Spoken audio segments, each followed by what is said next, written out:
Kebakaran terjadi di permukiman padat penduduk di Jalan Bontobila 1, Kecamatan Manggala, Kota Makassar, Sulawesi Selatan, 17 Oktober 2024 kemarin. Api dengan cepat membesar dan membakar hangus rumah panggung berlantai 2 itu lantaran bangunan rumah yang terbuat dari kayu.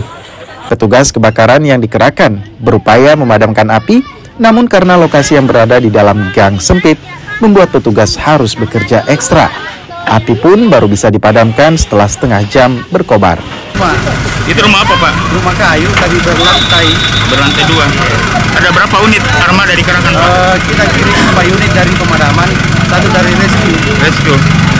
Kalau penyebab kebakaran itu seperti apa, Pak?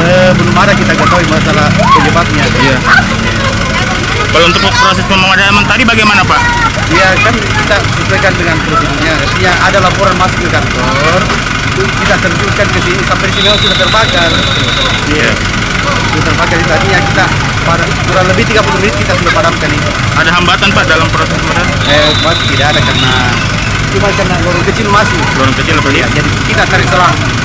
Tidak ada kobaran jiwa dalam peristiwa ini, lantaran saat kebakaran terjadi, rumah dalam keadaan kosong. Adapun penyebab kebakaran diduga dari arus pendek listrik. Arif Tirtana, Kompas TV Makassar.